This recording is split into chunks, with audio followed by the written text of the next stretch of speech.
Today we're going to talk about relationships between numbers and how they can appear on a graph. I have a graph up here of distance from home along one side, time of day along the bottom, and a picture representing how those two items relate to each other. So Ed left his house, went to school, stayed all day, then went straight home. So think about what's happening in this graph and how it's representing the situation described over here. Distance from home starts out here at 0, because when he's at home, his distance from home is 0. When he comes back home, again, his distance from home is 0. Along this line right here, he is gradually increasing his distance from home until he gets to school. And then what happens? While he's at school, his distance from home remains the same. When he leaves school and goes straight home, the reverse of what happened from here to here happens over here. What I want you to notice about this graph is that the distance from home depends on what time of day it is. He gets to school on time, stays there all day. That affects or influences or determines how far from home he is. I also want you to know that as he leaves his house, the graph is increasing. Then it remains the same, and I like to use the word constant for that, for all of the hours he's in school.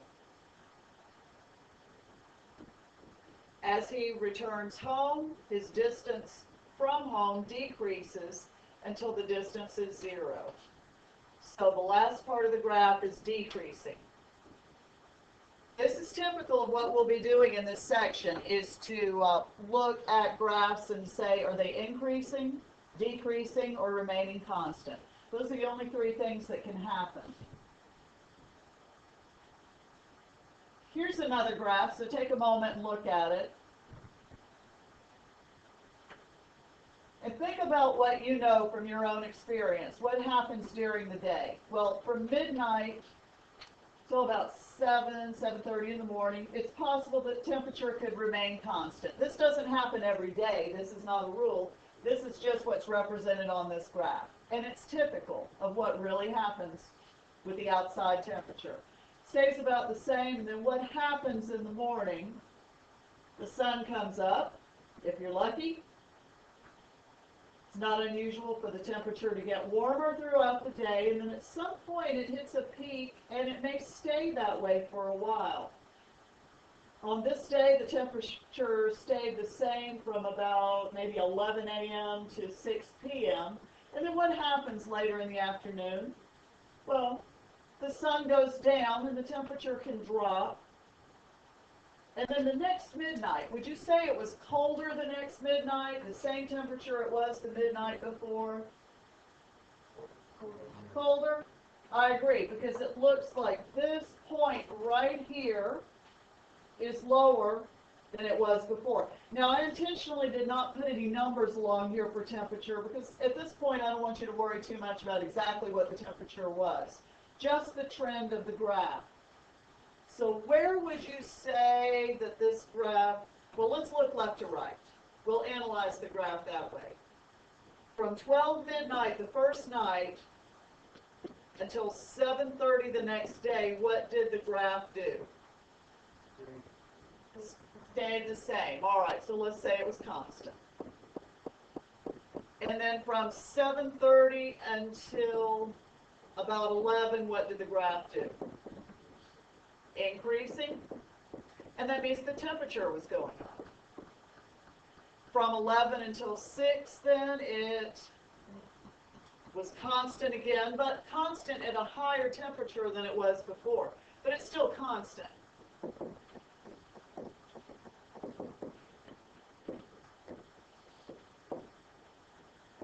And then from about 6 p.m. until the next midnight, we don't know what happened after that because we don't have that on the graph, was decreasing. One of the skills that you will need in this section is to be able to determine from a graph by looking at it if it's increasing, decreasing, or constant, and what that means.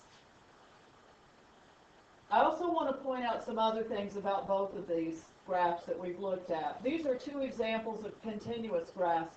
Notice that, yeah, there are places where the graph changes what's happening, but there are no big gaps or breaks. There's no thing as saying, well, it jumped from 730 from one temperature and jumped way up immediately. It gradually increases.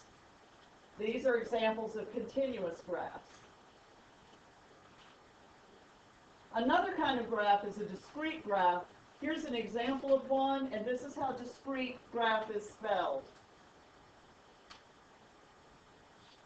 This is an example of a student's grades, possible grades on a quiz or a test, going from 0 to 100. The number of correct answers that the student gets determines how high their grade is. But this time, there's no grades in between. You either get a 74 or a 75. Or in this case, if there are 10 questions, your grade can be 0. Please don't do that.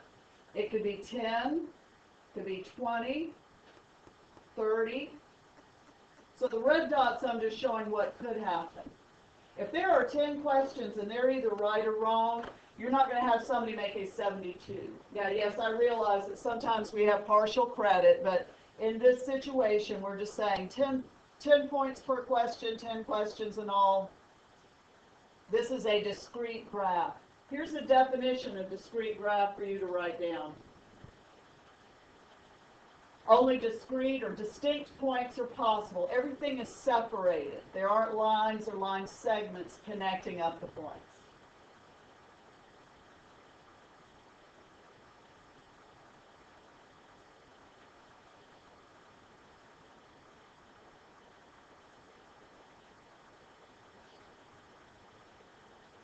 Now, in terms of the three things we just talked about, increasing, decreasing, and constant, what's happening in this graph? Increasing. The more questions you get right, more correct answers you have, the higher your grade is going to be.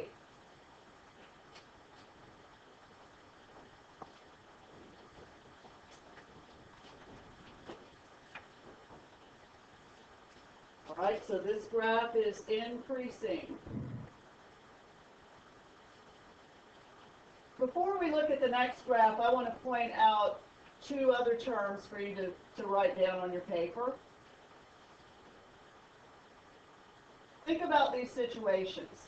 The time of day determines how far Ed is from his house, because the time of day determines when he has to leave for school, when he has to be at school, and when he gets to leave school. So the time of day is called your independent variable.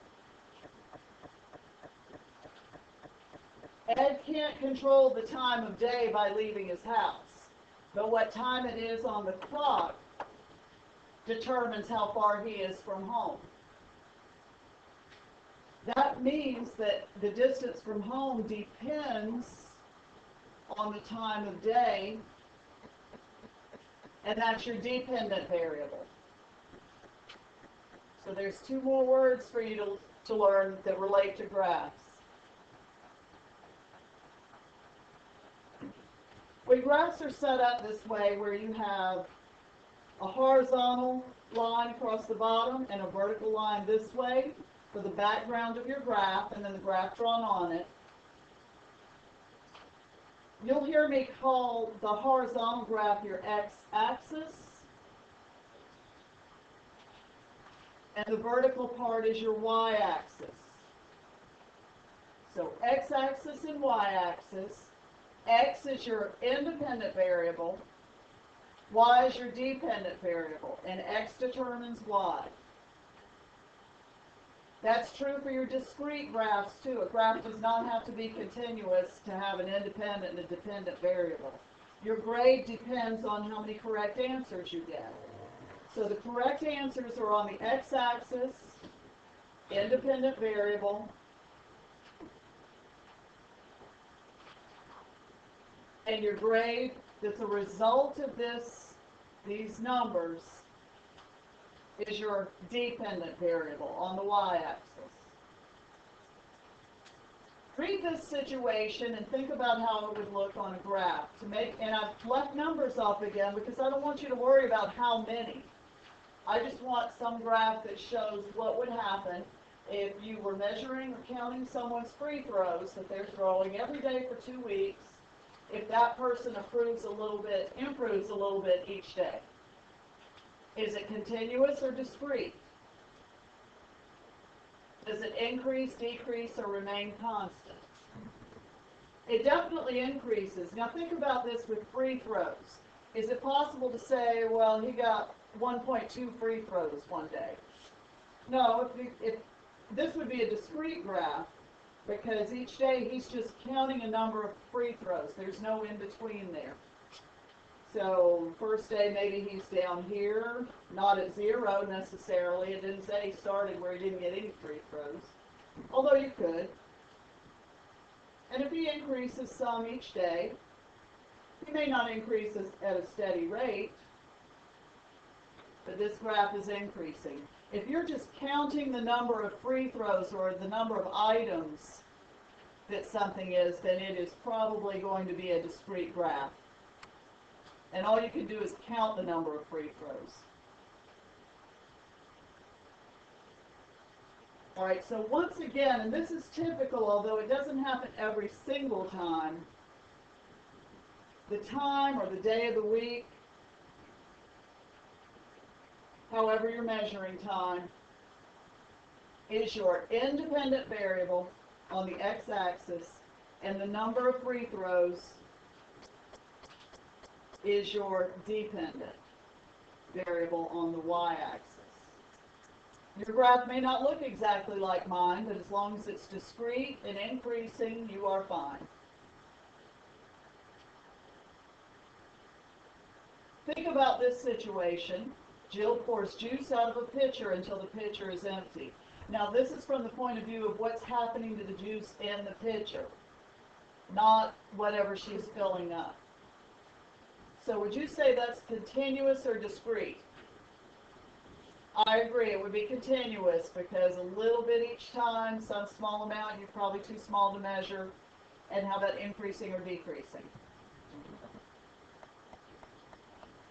The juice in the pitcher would decrease. So it's not going to start at 0, it would start up here.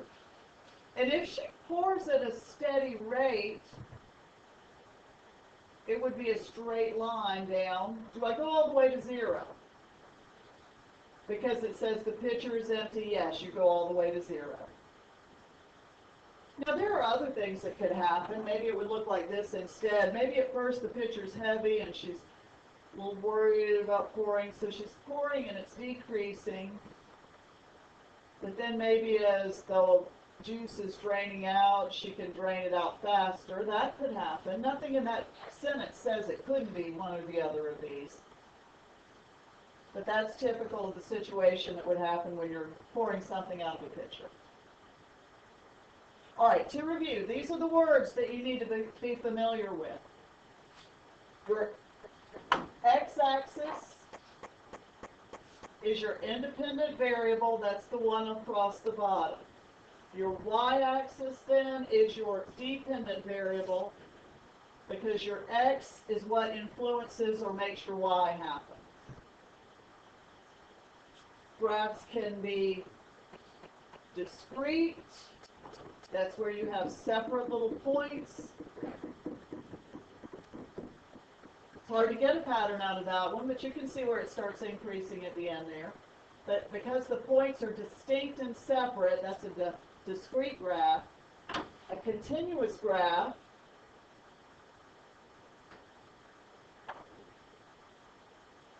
all your points are joined up with lines or line segments.